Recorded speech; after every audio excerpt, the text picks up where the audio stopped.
Javier recibiendo los trabajos. No es necesario que llegue todo el grupo, sino puede llegar solo el coordinador, secretario o la persona que designe el coordinador que entregue el trabajo, ya que pues por razones de trabajo o laborales, pues posiblemente no todos puedan llegar y no es necesario. Con que llegue una persona a entregar el trabajo, pues con eso es suficiente. Por un lado. Por otro lado, recordarles que el trabajo debe llevar el nombre completo de los integrantes del equipo, el número de carnet, de preferencia del más antiguo al más reciente, la sección de, digamos, que corresponde y el informe del coordinador en la cual indique quiénes trabajaron, quiénes no trabajaron, el porcentaje de trabajo, etcétera, etcétera. Martes 14 de abril, a partir de las 15 horas, hasta las 17, que es la hora que cierran el bufete o antes. Entonces, de todas maneras lo vamos a estar confirmando el viernes. Todo va a depender de lo que se decida esta semana en la universidad.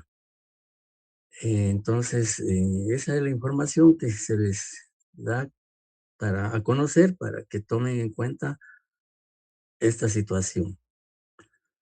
Bien, entonces en la presentación pues aparece ahí un pensamiento de un autor anónimo que pues al referirse al estudio, a la actividad académica o docente, pues hace una reflexión en el sentido de que si se asume con seriedad, si se asume con responsabilidad y con disciplina el estudio de la rama del derecho, en este caso el derecho procesal penal, eso implica un esfuerzo, un sacrificio, pero, digamos, ese esfuerzo y ese sacrificio se ve compensado con los resultados que se obtengan, ¿ya?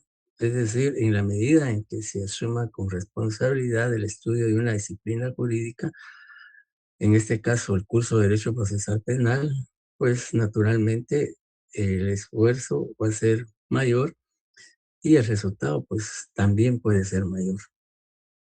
Y siempre todo esfuerzo, todo sacrificio tiene su compensación, o como dice el autor, tiene su recompensa.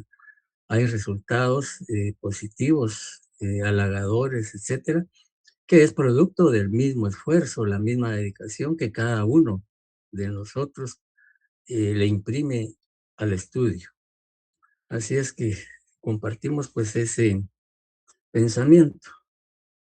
Bien, entonces hoy vamos a iniciar un tema importante en el desarrollo del proceso penal y sobre todo en este curso de, digamos, se ve doble la pantalla, ¿va? No, Oli, licenciado, ¿está bien? No, No. ok, oigan, si a mí se me aparece aquí, bueno, pero lo importante es que aparezca bien para ustedes. Bien, les decía que dentro del proceso penal hay una cantidad de incidencias que a lo largo del trámite, a lo largo del desarrollo del proceso penal, se van gestando, se van produciendo, atendiendo a la fase o a la etapa procesal en que se vaya dando el proceso penal. Y uno de los temas fundamentales que fortalecen, que contribuyen al esclarecimiento de la verdad, que contribuyen a la aplicación de la justicia en su justa dimensión y que también contribuyen a determinar la existencia del hecho delictivo, la posible participación y responsabilidad del imputado, pues se logra a través del interrogatorio que los sujetos procesales desarrollan en el proceso penal. Es decir, que esta fase del proceso, que no solo se da en el debate, en el juicio oral, sino en todas las audiencias en donde es posible dirigir interrogatorio. Por ejemplo, en la etapa de investigación o preparatoria, pues puede ocurrir, como ustedes ya recordarán, el artículo 82 que habla de la primera declaración del imputado y específicamente el artículo 86 del Código Procesal Penal hablan sobre el interrogatorio. Entonces, el interrogatorio, pues, antes de las reformas del Código Procesal Penal, se decía que solo en el juicio oral y debate es donde esta parte del proceso penal alcanzaba su máxima expresión, es en donde en esta fase eran donde realmente los sujetos procesales ponían en práctica esa técnica o ese arte de interrogar y de preguntar.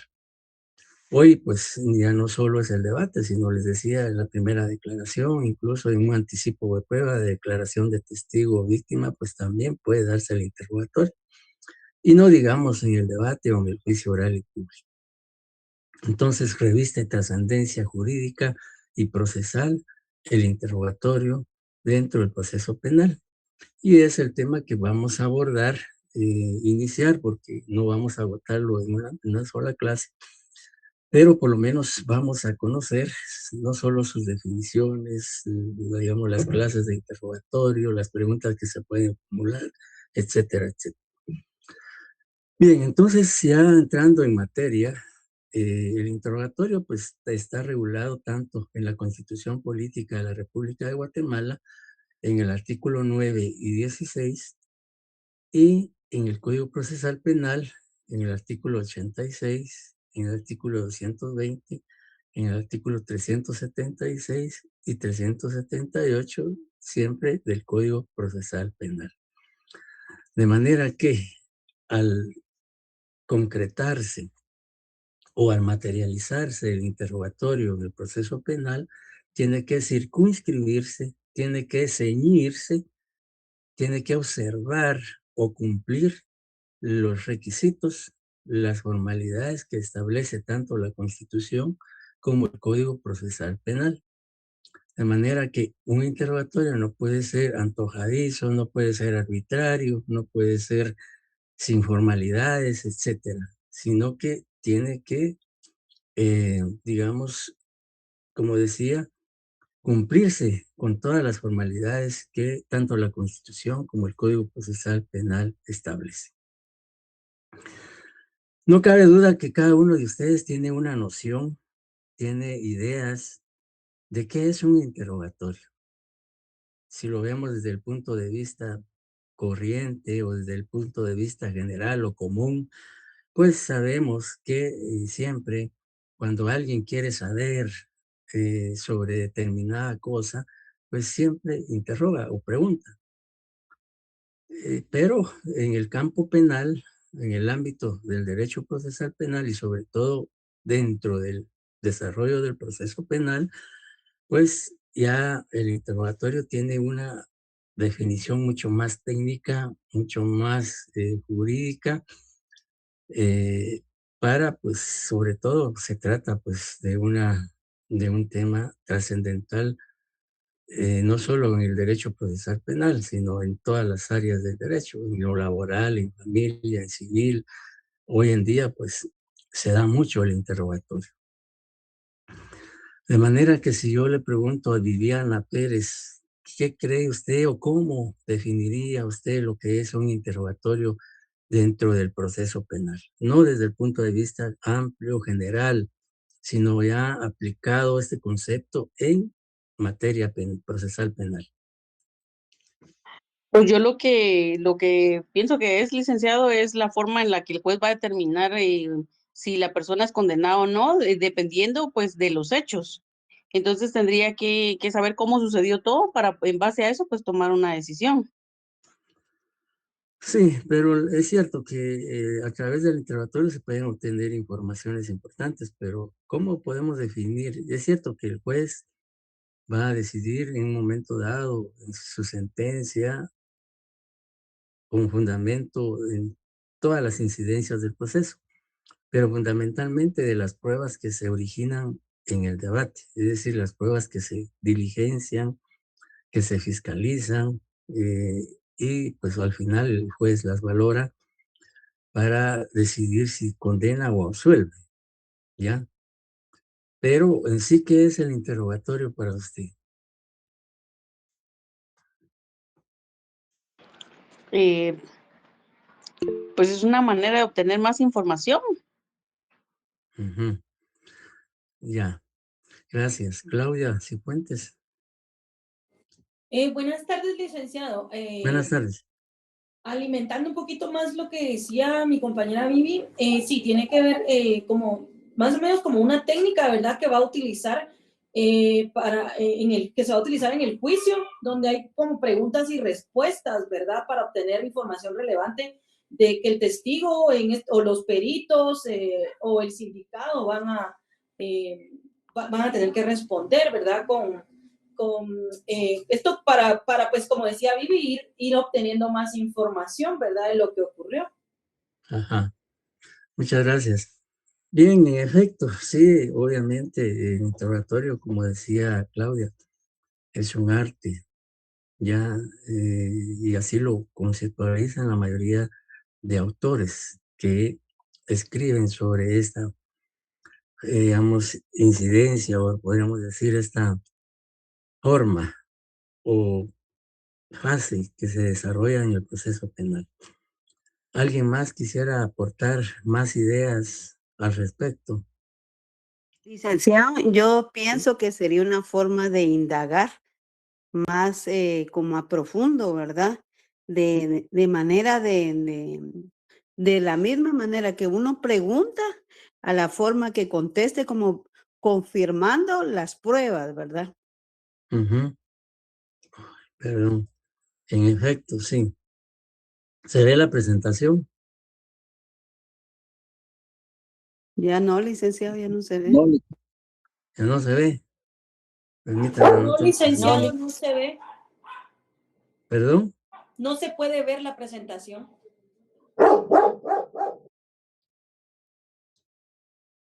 Ahorita vamos a ver qué pasó.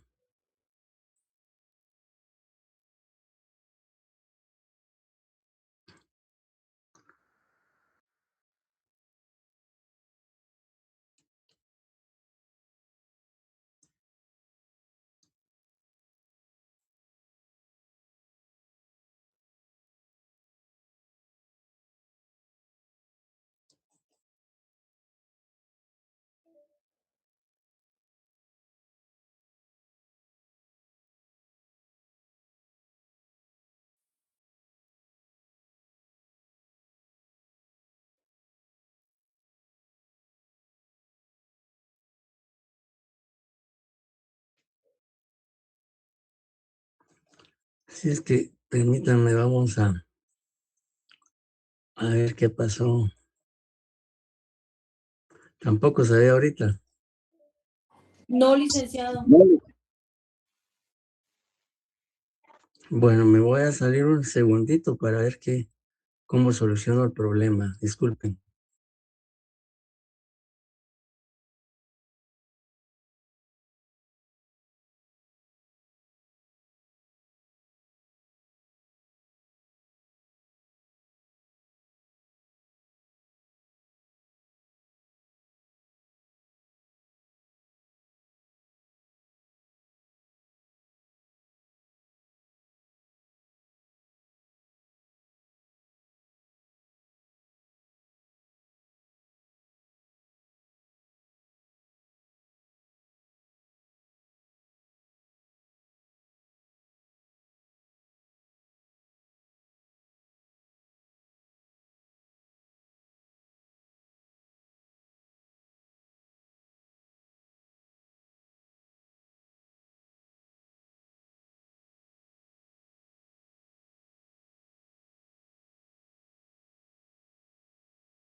Licenciado, ahora ya se puede ver. Ya, Lic. ¿Ya se puede? ¿Ya? Sí se puede. Lic. Licenciado. Sí, licenciado. Bueno, disculpen el inconveniente. Bueno, ahí tenemos dos definiciones de lo que debemos comprender o entender ya desde el punto de vista jurídico y procesal el tema de interrogatorio. Si Jason nos apoya con la lectura de la primera definición, por favor. Con gusto, Lic. No sé si me escucha. Sí, le escucho. Muy bien, la primera definición sería: es el arte de obtener información pertinente, clara, precisa y sencilla del declarante o deponente, procesado, víctima, testigo, perito, técnico, dentro del proceso penal. Gracias. Bueno, vamos a hacer un comentario breve de esta primera definición. Porque es que, digamos, la mayoría de autores indica que el interrogar a una persona, y sobre todo dentro del proceso penal, constituye un verdadero arte. ¿Por qué? Porque, digamos, esta actividad procesal implica tener habilidades, tener destrezas, tener experiencia, conocimientos para formular un interrogatorio dentro del proceso penal.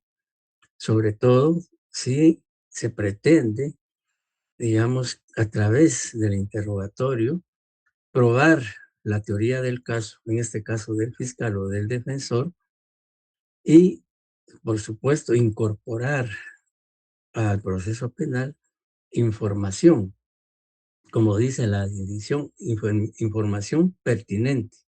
Cuando se habla de información pertinente, se refiere a que las preguntas que se van a formular deben tener relación con el hecho delictivo que se está juzgando o que se está investigando, ¿ya?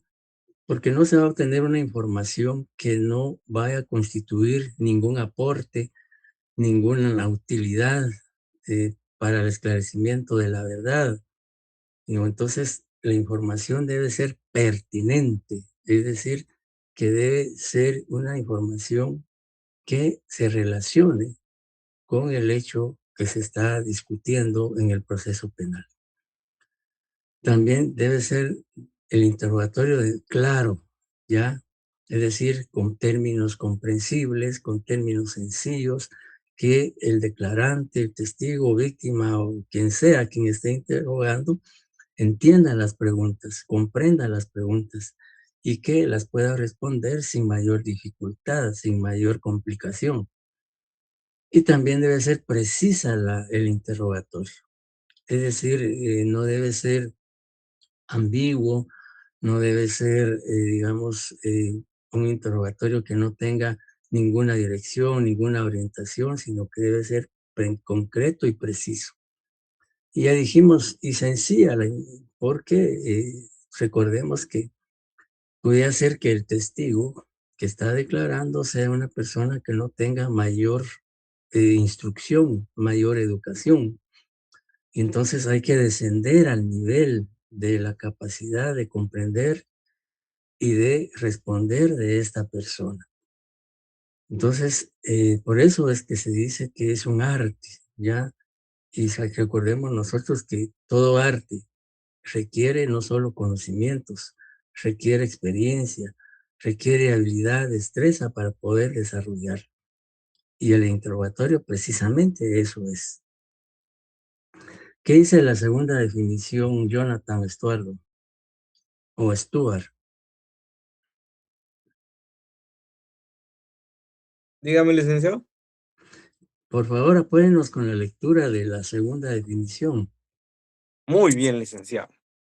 Dice así: es el arte de dirigir preguntas al interrogado o examinado por parte del interrogador para obtener información útil, pertinente y eficaz para probar algún hecho de la teoría del caso objeto de discusión dentro del proceso penal.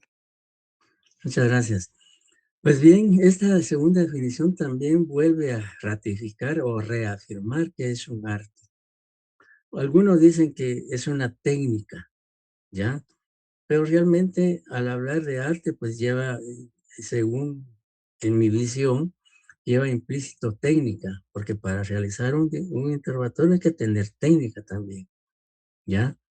Entonces, pero la mayoría de autores que escriben sobre el interrogatorio que ustedes puedan consultar son de la opinión que es un arte.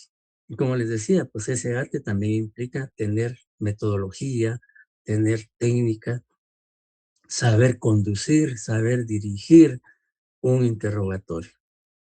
Y ya lo vimos, que el interrogatorio tiene como finalidad la obtención e incorporación de información. Y si queremos utilizar un término más práctico, más común, pues datos que sirvan, que faciliten, que fortalezcan, que sustenten la teoría del caso, tanto del abogado defensor como del Ministerio Público. ¿Alguna pregunta hasta el momento? No, licenciado, todo bien, gracias. Todo claro de momento, Lic. Gracias. No, Bueno, entonces, sigamos, pues. ¿Sí se mira? Sí, Sí, Lic, sí se ve. licenciado. Bueno, todo interrogatorio tiene una finalidad, definitivamente. Todo interrogatorio persigue algo, porque no vamos a preguntar por preguntar. No vamos a realizar un interrogatorio sin sentido, porque eso implicaría perder tiempo o esfuerzo sin ningún resultado positivo. Entonces, el interrogatorio dentro del proceso penal tiene una función importante y que ya dijimos que, como lo señalamos en la presentación, dice que la función del interrogatorio, en primer lugar, según este autor es Arturo de León Vega, que es un jurista que escribe sobre el tema, y por eso lo hemos citado ahí para, digamos, eh, parafrasear lo que él escribió sobre lo que es la función del interrogatorio. Dice que, en primer lugar, el interrogatorio debe presentar, dice, el testimonio de manera efectiva, lógica y persuasiva. Es decir, que a través del interrogatorio, pues no solo se busca, no solo se pretende o tiene como finalidad obtener una información del que está declarando.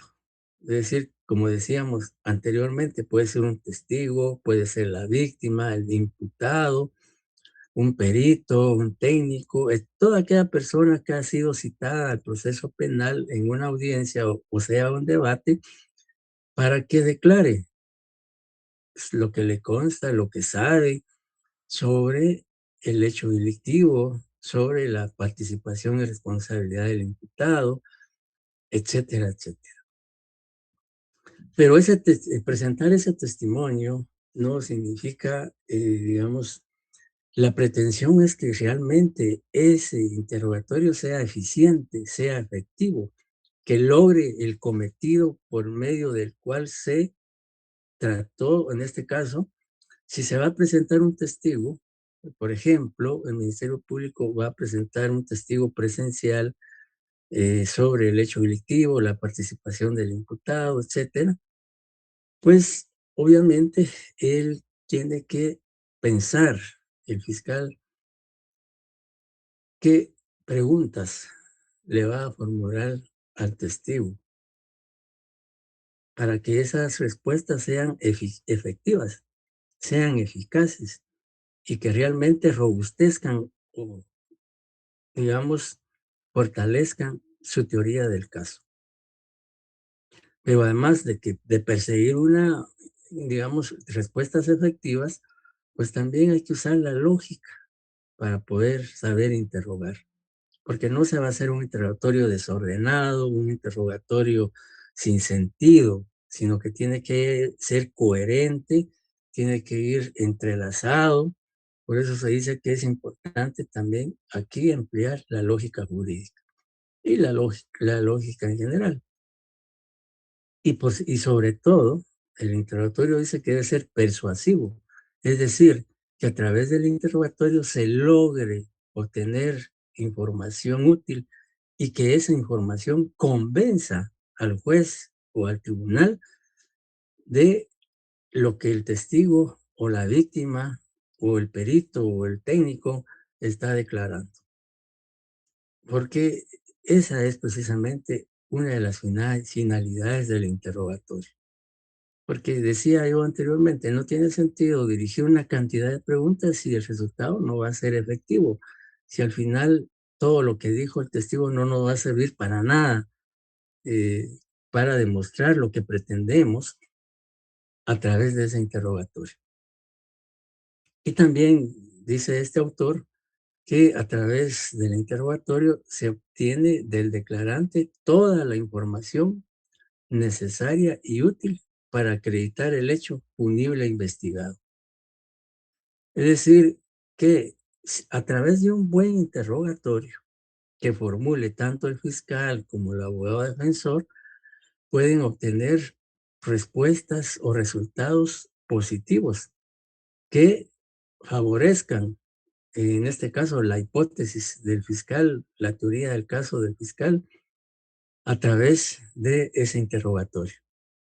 Y por eso se dice que las preguntas deben buscar información que sean necesarias y útiles para demostrar no solo la existencia del delito, sino también decía, la participación y responsabilidad penal del hecho que se está discutiendo o que se está sometiendo a conocimiento de un tribunal de sentencia, si es un debate, o en una audiencia de primera declaración o de otro tipo de diligencias en la etapa preparatoria.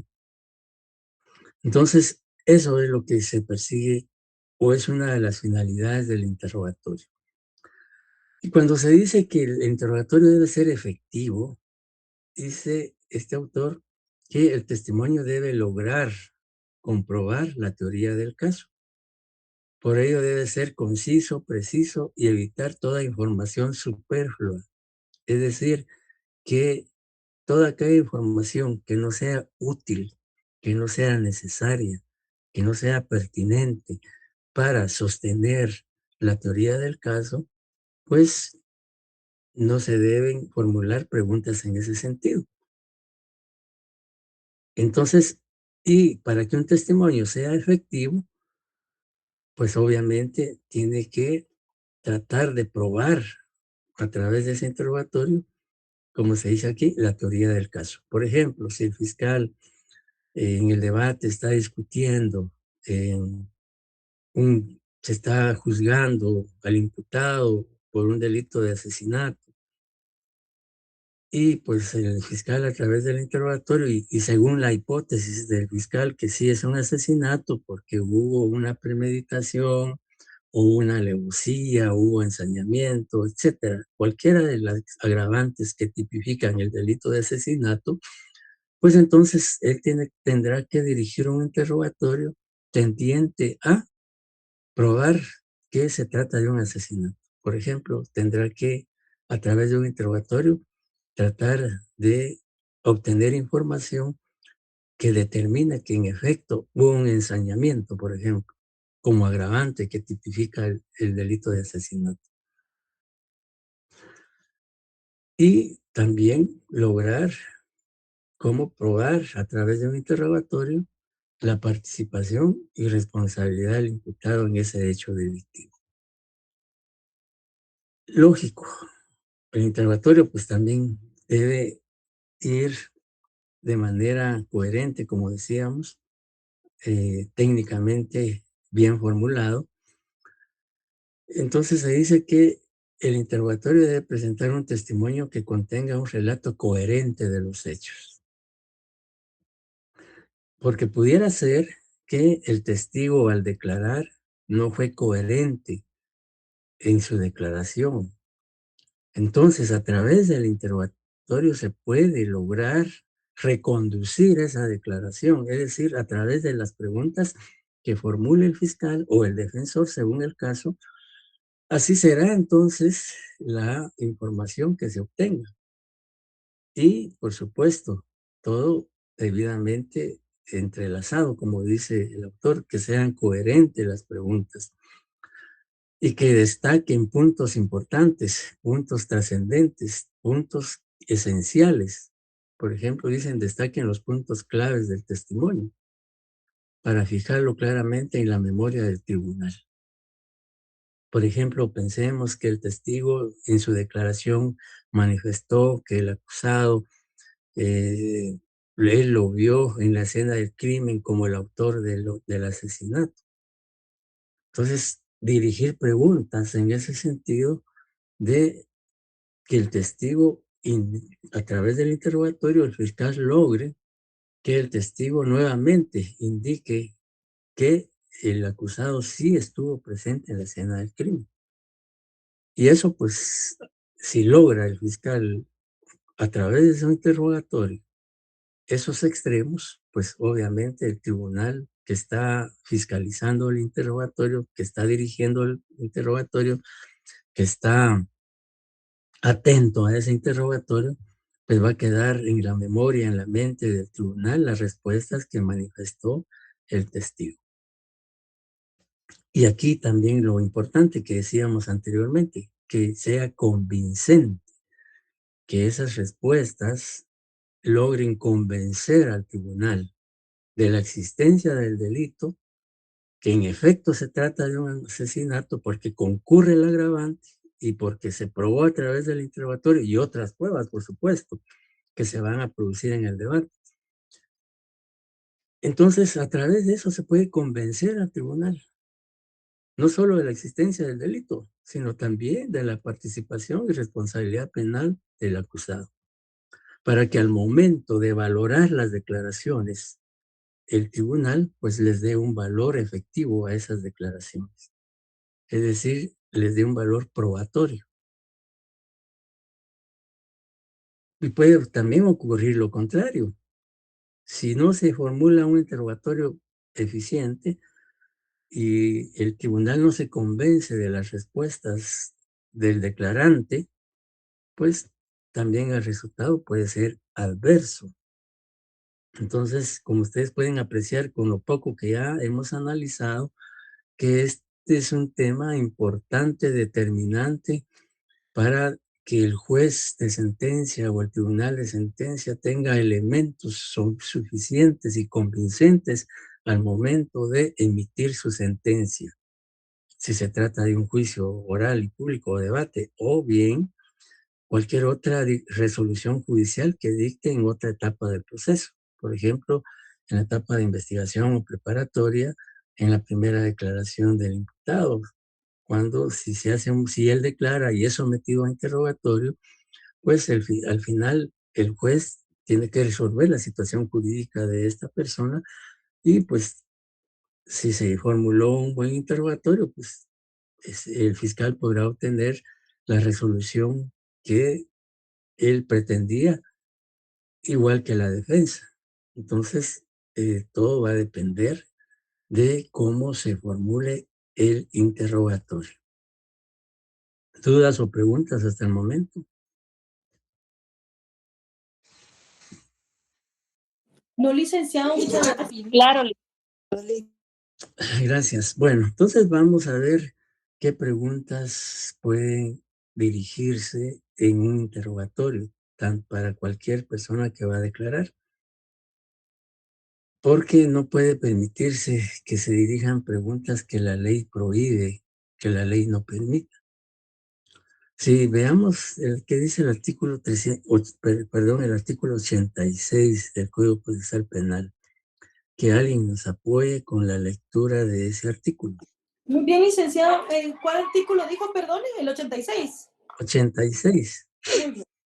Casi no le 86. escuchamos. Yo casi no le escucho, fíjese. ¿Ahora sí me escuchan? Ahorita sí. Muy bien. Artículo 86.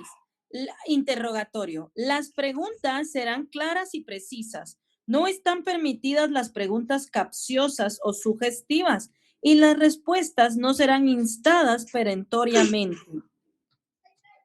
Muchas gracias. Licenciado, perdón. ¿Perdón? ¿Qué significa eso que no serán instadas perentoriamente?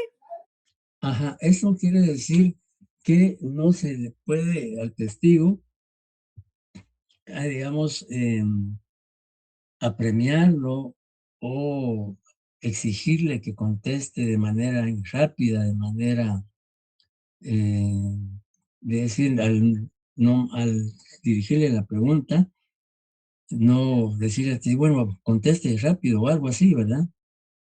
Después lo dice, las respuestas no serán instadas perentoriamente.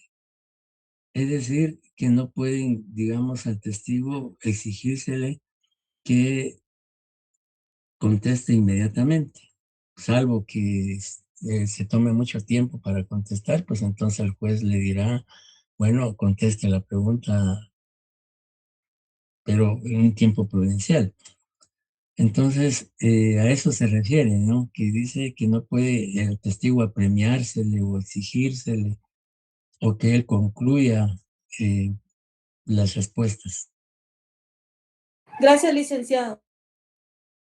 Bien, entonces ya el artículo 86 claramente dice que no se pueden dirigir preguntas capciosas o sugestivas y las respuestas no serán instadas perentoriamente, es decir, que no se pueden, que como le decía a Claudia, no se puede exigirse al testigo que las conteste lo más rápido que pueda, sino que él se tome su tiempo, sobre todo un tiempo razonable y prudente para contestar. Voy a decirle al testigo, apúrese a contestar, ¿va? No. Entonces, también ya vemos eso. Y más adelante vamos a ver lo que dice el artículo 378.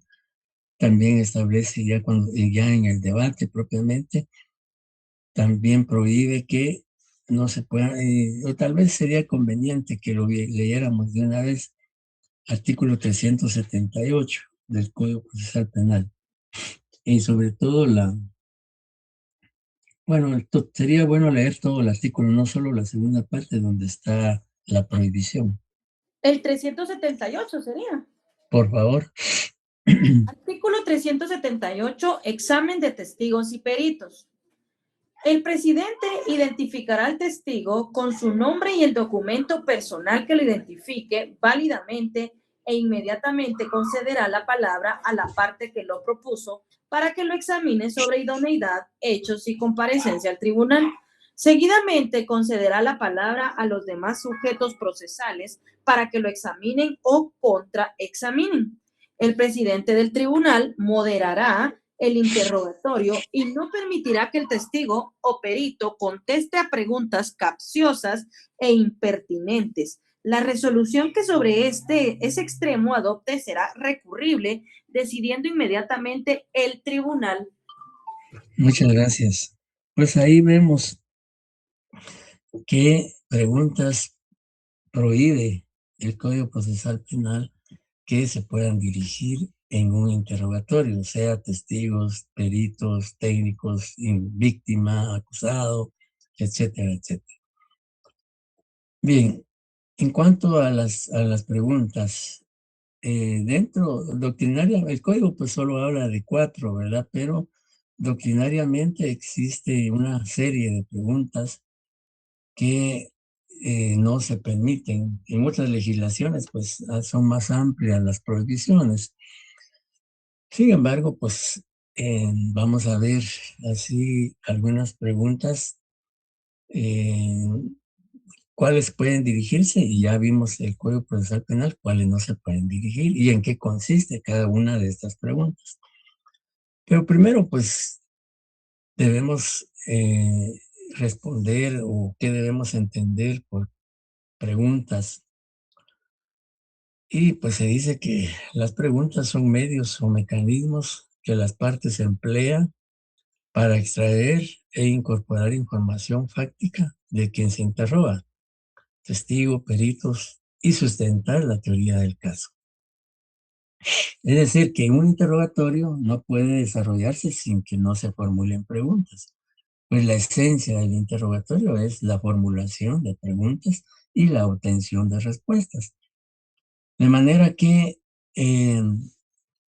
como dice la presentación, pues las preguntas son medios o mecanismos que las partes emplean para extraer e incorporar información fáctica, es decir, de hechos, de quién se interroga, ¿ya?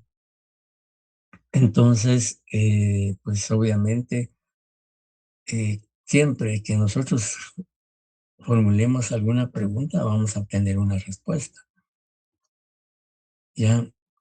Y digamos, dentro del proceso penal, pues ya señalamos esos artículos, tanto el 86 como el 378, que si una pregunta, el interrogador está dirigiendo una pregunta sugestiva, pues no debe contestarla el declarante. Pero vamos a ver ahorita también qué pasa si eso ocurre. Pues la ley permite que se puedan objetar, se puedan protestar pues, por la otra parte, etcétera, etcétera. Eso lo vamos, si nos da tiempo hoy, lo vamos a ver, si no, pues lo estaríamos analizando el viernes. Bien, existen preguntas abiertas o narrativas. ¿Y en qué consisten estas preguntas? Pues se dice que las preguntas abiertas son las que permiten que el testigo o perito declare libremente. Por eso se llaman preguntas narrativas o abiertas, porque son preguntas en donde el que está declarando tiene la potestad, tiene la facultad de manifestar lo que le consta libremente. Es decir, que no se le está poniendo ningún límite en el sentido de que se concrete únicamente a señalar determinados aspectos, determinados hechos, sino que se le dirige la pregunta y él narra lo que sabe. Por ejemplo, una pregunta abierta. Pensemos que el hecho delictivo se produjo el 5 de febrero del año 2026. O sencillamente decirle al testigo, por ejemplo, ¿qué le consta a usted con relación al asesinato del señor Juan López Estrada? Esa es una pregunta abierta.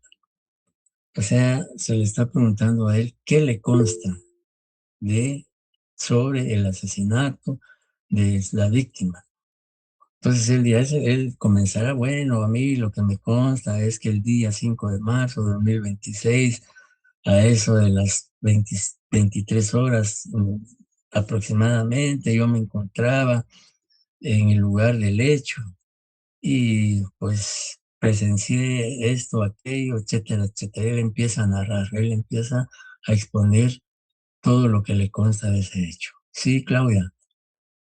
Gracias, licenciado. Una pregunta, digamos, ¿hay algún tipo como de guía de preguntas que se pueden hacer o, digamos, la experiencia, en este caso del juez?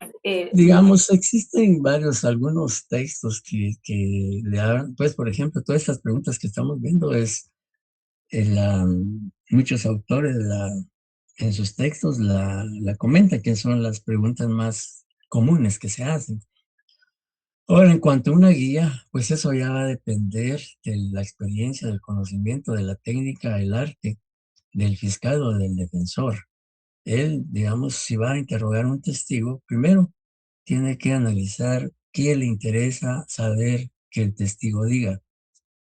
Y con fundamento en eso, él hace una subida de preguntas. Bueno, dice, bueno, yo le voy a preguntar, por ejemplo, en el caso que yo le estaba planteando, si él quiere probar que sí se cometió un asesinato, si él quiere probar que el acusado participó, pues entonces tendrá que estructurar su interrogatorio primero respecto al delito, luego respecto a la participación del imputado, etcétera, etcétera. Eso ya es una estrategia, por eso se dice que interrogar requiere habilidades, destreza, experiencia, conocimiento.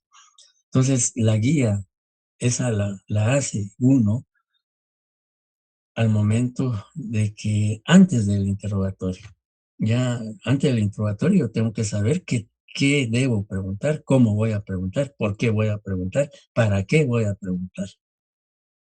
Gracias, licenciado. Y siempre, al momento del interrogatorio, ¿siempre es el fiscal el que lo hace o alguien más puede también interrogar? Perdone la ignorancia.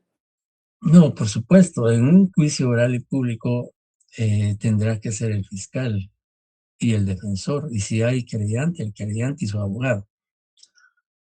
Ya, ellos son los que tienen que hacer el interrogatorio. Por eso dicen que, digamos, la ley, nuestro Código Procesal Penal permite que los jueces interroguen, pero eso ha sido muy cuestionado porque dice que el interrogatorio debe ser una facultad si estamos en un sistema acusatorio en donde las funciones de cada funcionario, de cada institución, están claramente deslindadas, están claramente definidas, el juez no debe preguntar, porque esa es una función exclusiva del defensor, del fiscal o del abogado al querellante o querellante. Sin embargo, el Código Procesal Penal permite que los jueces pregunten. Y eso pues se debe a que si pudiera ser que los jueces tengan dudas sobre la declaración de un testigo, de un perito, o de un técnico, de la víctima o del acusado, pues ellos pueden preguntar para aclarar ciertos aspectos, pero en la medida de las posibilidades no deberían de preguntar. Eso es lo que se dice. Porque si estamos hablando de un sistema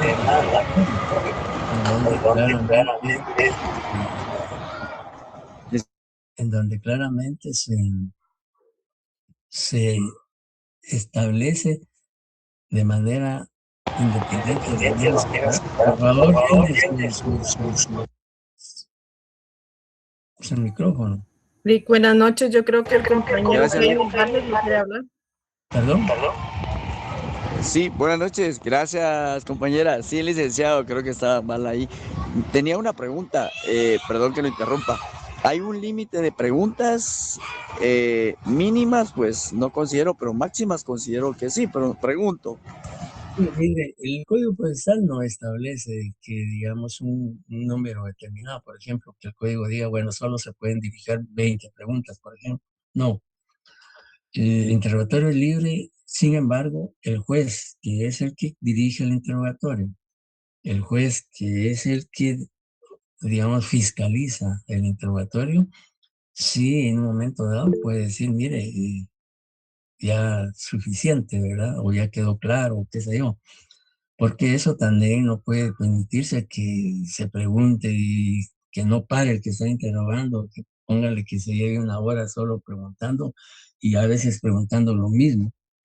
Entonces el juez es el que tiene que controlar y fiscalizar el interrogatorio. Él puede poner un límite cuando considera Gracias. el interrogatorio está prácticamente se está exagerando, pues, o el fiscal o el defensor está haciendo uso de su derecho de interrogar, abusando del mismo.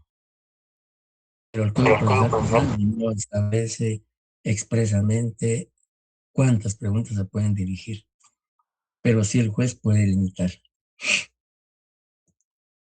Sí, Claudia o alguien más había pedido la palabra. Licenciado, perdone tanta preguntadera hoy. Hoy sí me han surgido muchas. Aproveche. Licenciado, ¿qué pasa si al momento, por ejemplo, que el fiscal está interrogando al testigo y este llega como a ponerse ansioso, nervioso y ya no quiere seguir? ¿El juez puede pararlo para continuar después o qué procede ahí? Sí, sí, en efecto, digamos, si, por ejemplo, han habido casos en los cuales el testigo cuando está declarando, sobre todo la víctima, ¿verdad? Que ha sido la afectada por un hecho delictivo, declara, a veces se pone a llorar al recordar eh, el acontecimiento trágico que vivió por la comisión de un delito de la cual fue víctima. Entonces a veces se pone a llorar o a veces se pone, como usted dice, nerviosa o nervioso o adopta otra actitud que evidencia que no está en buenas condiciones. Entonces el juez puede llamarlo o incluso si es la víctima, que es prueba del fiscal, pues el fiscal incluso puede intervenir y decir, señor juez, le solicito un receso para que hablar con mi testigo o que se le dé un tiempo prudencial para que el testigo pueda controlarse, pueda calmarse, etcétera, etcétera. Sí se puede. De oficio lo puede hacer el juez o si el fiscal lo puede pedir, si es su prueba y si es el defensor, un testigo del defensor, pues él también puede pedirle la palabra al juez y decirle, mire, mi testigo está un poco nervioso, está ansioso, está lo que sea. Y le solicito al juez un receso para que él pueda calmarse o yo pueda hablar con él, etcétera, etcétera. Muchas gracias, licenciado. Sí, Daisy, Paola. Ay, Daisy, Paola.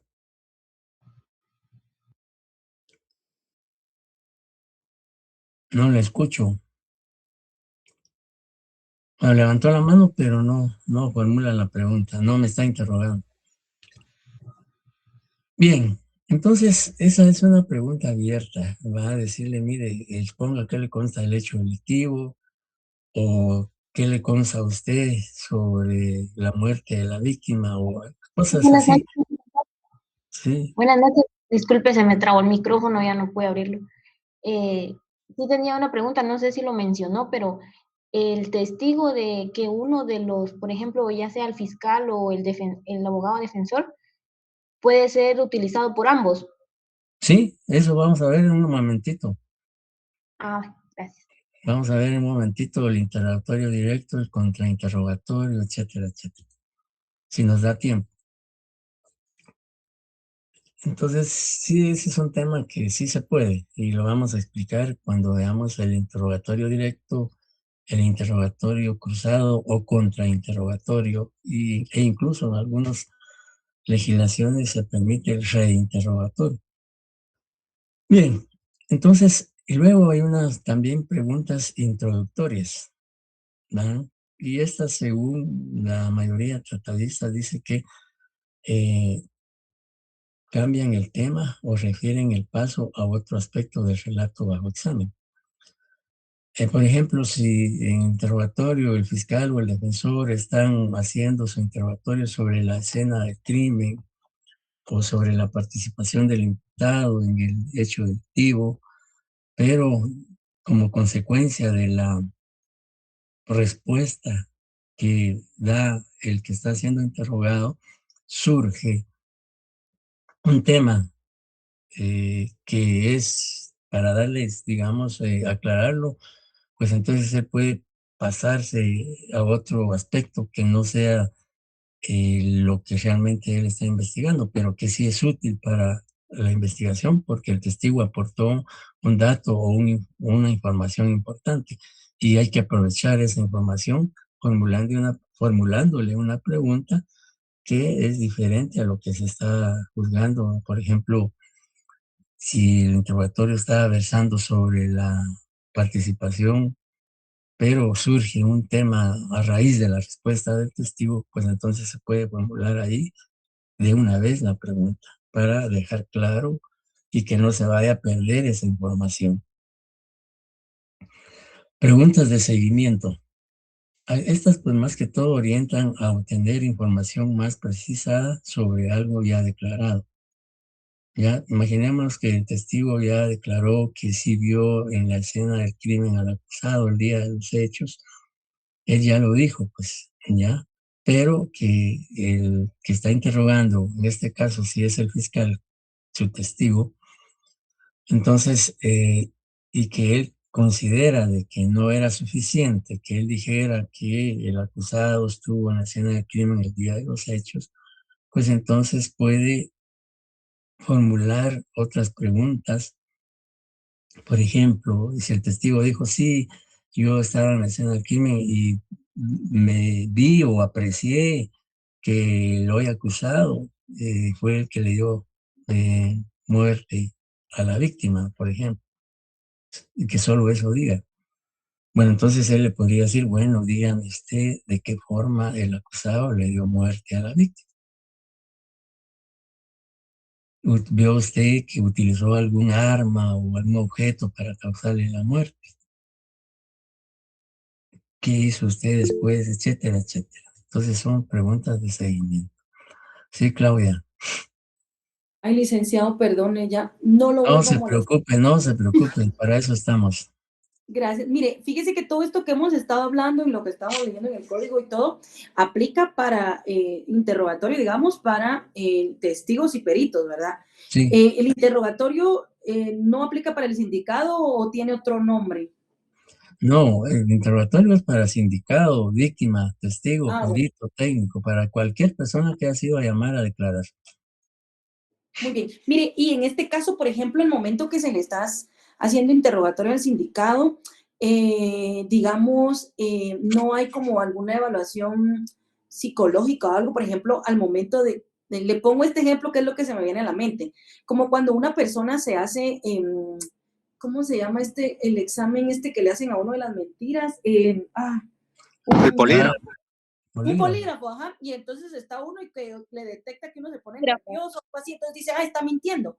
Con el sindicado no hay como una persona que esté evaluando como gestos y todo eso para ver si está diciendo la verdad, o ¿cómo sería ahí? Mire, bueno, en primer lugar, ahí ya no se puede utilizar el polígrafo, ya, porque él, digamos, él está declarando ante un juez, ante un tribunal de sentencia.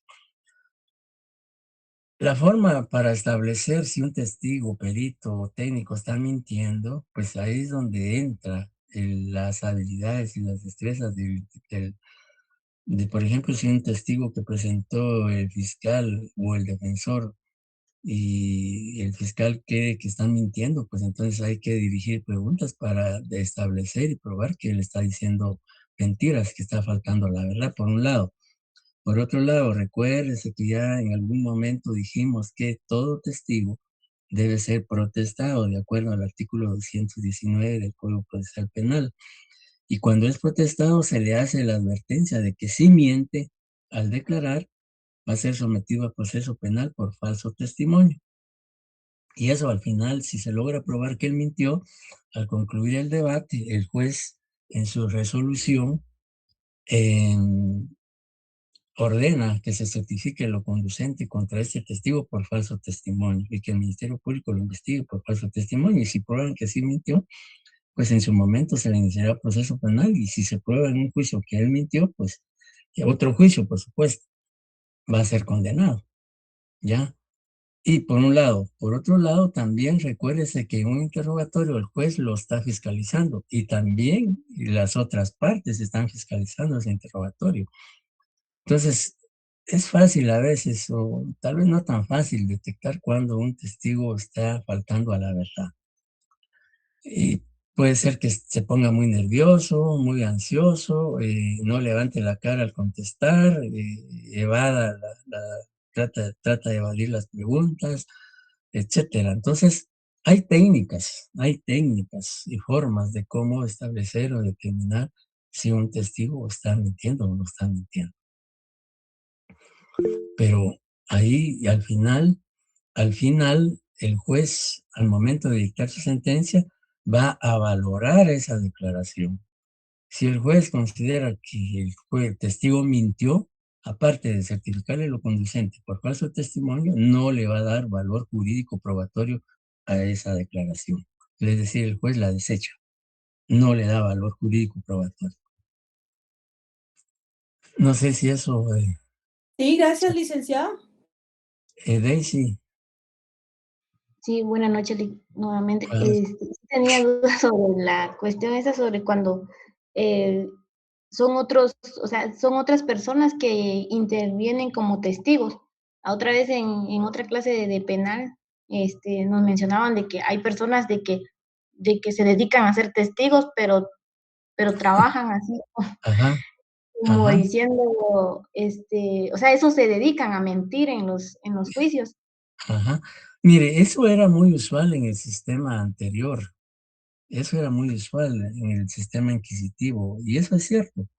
Porque, digamos, yo cuando era estudiante trabajé en el organismo judicial, y perdonen que yo traiga como ejemplo esto, ¿no? No me gusta a veces hablar de eso, pero lo que usted dice es cierto. Yo en tiempo de estudiante trabajé en el organismo judicial, en un tribunal penal. Y antes, pues se decía que incluso en los tribunales ahí estaban los testigos esperando que se les llamara y los presentaban, pues, y ellos no nada que ver, no tenían, no conocían el hecho, pero los orientaban bien, etcétera, y entonces pasaban a declarar. Ese era su oficio prácticamente. No sé si ahora se da o no, pero ahora es mucho más difícil, ya, porque sobre todo en el sistema anterior era muy fácil, porque él declaraba ante el oficial del tribunal y punto. Nadie fiscalizaba su declaración, hasta el final el juez al momento de dictar sentencia, pues valoraba o no valoraba esa prueba, pero hoy con el sistema que tenemos, pues es fácil determinar si un testigo está faltando a la verdad, uno, y dos, no creo que hayan personas que ahora se dediquen a prestarse como testigos falsos e ir a declarar a un debate. Y como les decía, a través de un buen interrogatorio, tanto del fiscal o del defensor o del abogado del querellante, se puede obtener y determinar cuando un testigo está mintiendo. Entonces, hoy, pues yo no me atrevería a pensar que todavía existen esas personas que se dedican a, y digamos, salían de un juzgado, pasaban a otro y así iban declarando, pues se les pagaba por eso. Hoy, pues, si se da, yo me atrevo a decir que no, pero puede ser que sí. Pero aquí ya la situación es diferente, porque aquí este interrogatorio ya prácticamente el juez primero tiene que fiscalizar, tiene que dirigir, tiene que ver cómo se está desarrollando el interrogatorio. Y por un lado, por otro lado, si el que está declarando es un testigo del Ministerio Público, pues entonces está el abogado defensor fiscalizando ese interrogatorio y al momento de que él le toque interrogar, pues puede formular preguntas encaminadas a demostrar que el testigo está mintiendo, ¿verdad? Entonces, ahora es mucho más complicado que un testigo falso llegue a declarar. De que pueda, se dé, pues se puede dar, porque nada, ningún sistema de justicia es perfecto. Y puede darse esa situación todavía a estas alturas. Gracias. Sí, Lic, buenas noches. Licenciado, sí, Disculpe, que hable la compañera. ajá, sí, disculpe, yo solo le quería preguntar, digamos que cuando uno presenta una denuncia y le toman a uno la declaración, a la hora de ya hacer el juicio o algo así, tiene que ser coherente pues con lo que uno está, claro, declaró, denunció, ¿verdad? así debe ser. Pero si usted mintió al presentar la denuncia, pues entonces al momento de que pueda ser interrogada, y si mintió a través de un interrogatorio, pueden hacerla, perdone la expresión, pero caerla, es decir, pueden hacerla caer en que están mintiendo. Ay, ya, gracias.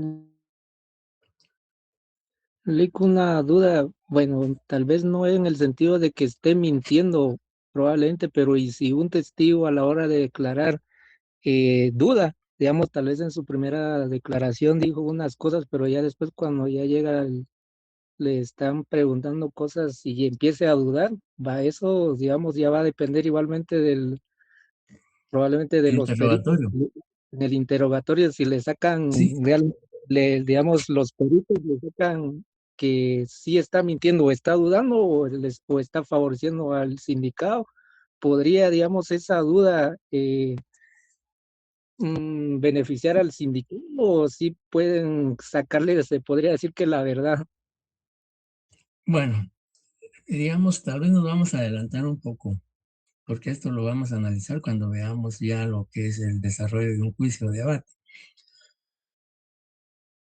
Algo importante es que no solo a través del interrogatorio se puede determinar si están mintiendo o no, pero aquí lo más importante es que en las conclusiones es donde el fiscal, si es un testigo de la defensa, o el defensor, si es un testigo o perito del Ministerio Público. En las conclusiones es en donde ahí el fiscal y el defensor van a cuestionar la prueba. Porque aquí en el interrogatorio solo es formular preguntas, objetarlas, no dirigir las preguntas que establece la ley, etcétera. Aquí no se puede valorar la declaración del testigo. Es al final del debate en donde el fiscal y el defensor argumentan. Por ejemplo, si el fiscal logró a través del interrogatorio demostrar que el testigo mintió, pues al momento de concluir el debate y al momento en que él presente sus conclusiones, sus argumentaciones, pues él tiene que convencer al tribunal de que el testigo mintió, por un lado, y tiene que decir por qué mintió, porque estuvo nervioso, porque su declaración fue contradictoria, porque su declaración fue ambigua, porque no recordó datos importantes, etcétera, etcétera. Ahí es donde él tiene que decir, bueno, el señor juez o señores miembros del tribunal, el Ministerio Público considera que la declaración del señor Mónico Furlán Escalante no debe dársele valor jurídico probatorio toda vez que faltó a la verdad por las siguientes consideraciones, A, B, C, D. Y empieza él a decir, bueno, fue impreciso al indicar la fecha, fue, digamos, contradictorio al indicar la hora, fue ambiguo porque no precisó claramente la escena del crimen, etcétera, etcétera. Entonces, todos esos argumentos le van a servir al fiscal para probarle al juez que él mintió y que descarte esa declaración, que no le dé valor jurídico probatorio.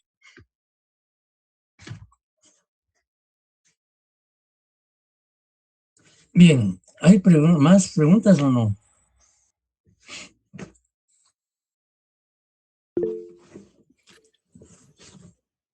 Sí, Licenciado. Sí. Licenciado, ¿me escuchan?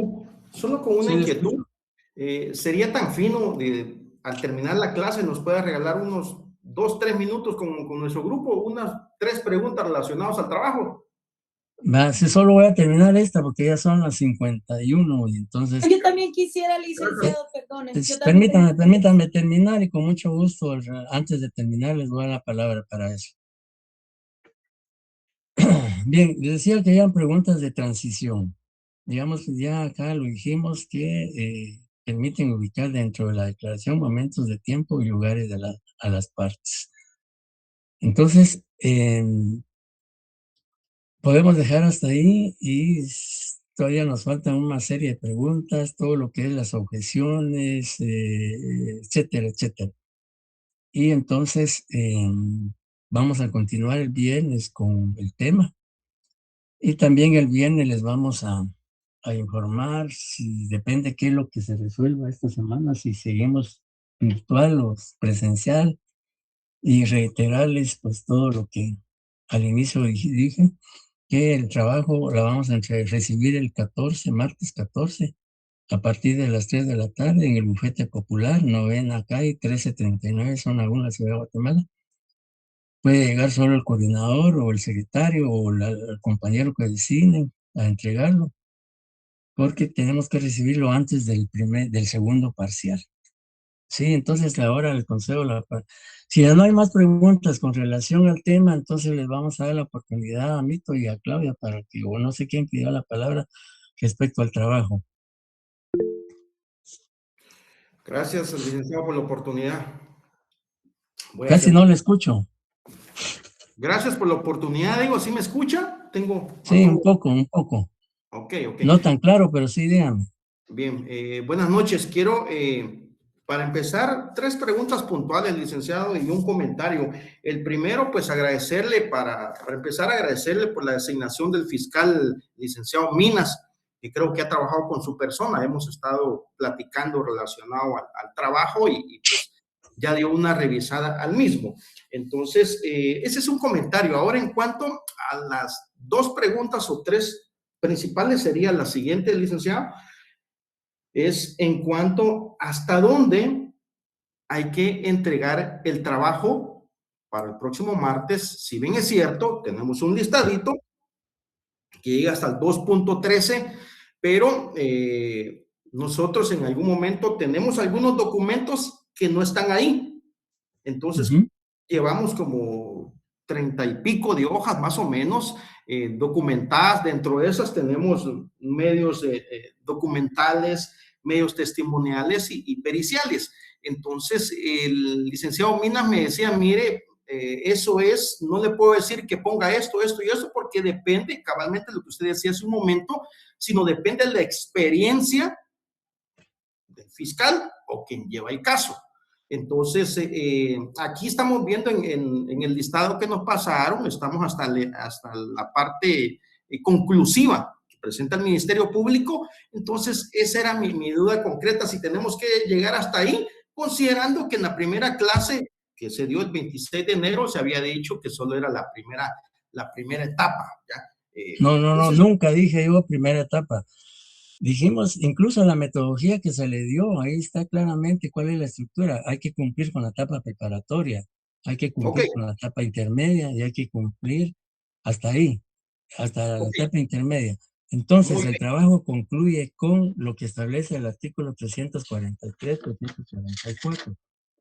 Es donde 345, digamos, después de la audiencia de ofrecimiento de prueba y del acta sucinta, entonces ya vienen las notificaciones a las partes para decirles qué tribunal de sentencia va a conocer y remitir la carpeta judicial al tribunal de sentencia en un oficio o en una resolución. Hasta ahí termina el trabajo, hasta lo que dice el artículo 345. Muy bien, gracias. Y la última pregunta es, en ese documento que se nos trasladó decía documentos con fecha actualizada. Entonces, ahí nos quedamos cortos porque nosotros hicimos un hecho o un delito que sucedió pues a partir del 2023 y conforme las fechas las hemos llevado de manera cronológica para poderlo llevar, porque no lo podríamos considerar un delito hecho, sucedido el año pasado o este año, porque entonces creo que estaríamos manejando algunas fechas futuras y creeríamos que sí, por eso les decía yo que había que actualizar fechas, porque pudiera ser que en el caso que usted plantea, hay un caso de 2023, pero digamos, si van a tomar ustedes declaraciones de testigos, no le van a poner 2023, sino lo tienen que adaptarlo a la fecha, digamos, del año pasado y parte de este año, y que no se pase, por ejemplo, a abril, porque entonces ya no sería coherente con lo que, digamos, por ejemplo, si una resolución del juez tiene fecha en 2023, pues ustedes lo podrían adaptar a 2024 o 2025. A eso me refiero yo con actualizar fechas. Ok, nosotros manejamos fechas 2023 y algunas manejando siempre considerando eso, pero bueno, vamos a retomarlo. Le agradezco mucho su atención, licenciado. Gracias. No tenga pena. Gracias, licenciado. Mire, yo tengo varias dudas, o algunas me las resolvió mira, ahorita. breve, por favor, porque yo voy a iniciar ya la clase en la otra sección. Perdón, muy bien. Igual con el compañero nuestro, el delito que se cometió en el 2017, pero el expediente llega hasta el 2023. En este caso, también no hemos actualizado esas fechas. Es que recuerden si ustedes que este es un caso hipotético, por eso se dice que ustedes podrían actualizarlo a la fecha, no necesaria. Si fue en el 2017, pues ustedes pueden poner que sucedió en el 2023, 2024. Ya eso les sirvió de guía nada más, por eso les diría fechas actualizadas, adaptarlo a la fecha actual, no dejarlo como está, pues a eso se refiere que se deben, digamos, actualizar fechas. Por ejemplo, si una resolución fue dictada, pensemos que en un caso de 2015, ustedes presentan el caso que una resolución con fecha 2015, pues es digamos, el expediente que ustedes trabajaron es más que todo de guía, ¿ya? Y por eso se decía que había que actualizar fechas, que adaptarlo a fechas más o menos que se asemejen o se acerquen antes de que se entregue el trabajo. Muy bien, y la última pregunta. Fíjese que nuestro expediente tiene aproximadamente 200 páginas, pero también dentro del mismo están todos los documentales que se presentaron por parte de los peritos, actas, oficios, informes, certificaciones. Nuestra pregunta es, ¿debemos hacer cada una de todas estas actas, oficios y certificaciones que nos mencionan? No, mire, por eso les decía yo lo necesario, lo que realmente ustedes consideran que sí vale la pena incorporar. Muy bien. ¿Ya? Muy No, bien. porque sí hay expedientes que son voluminosos y quizá tienen mucha información que es que no no son útiles, ¿no? estábamos preocupados porque está muy, muy, muy cargado el nuestro y llevamos Pero mucho por eso le decía, no todo lo que se consta en el expediente se tiene que poner, sino que ahí es donde está la creatividad, ahí es donde está también que ustedes tienen que analizar y hay información que no es útil. Entonces esa Perfecto. no la pueden consignar, sino solo lo que ustedes consideren que es importante Perfecto. Gracias, licenciado. para servirle. Bien, entonces, compañeros, si no hay ya ninguna duda, pues entonces vamos a trabajar el día viernes, siempre continuando con este tema del interrogatorio y pues ampliar la información sobre lo que pueda ocurrir esta semana, dependiendo de las decisiones de las autoridades, si seguimos virtuales o retomamos presenciales. Y la próxima semana, pues estaremos trabajando ya por lo menos 2 audiencias y ya el tiempo se acorta. Lamentablemente, todas las incidencias que ha tenido este semestre y que ha afectado un montón, no solo esta clase, sino todas. Pero, ¿qué podemos hacer? Digamos, seguir adelante y agotar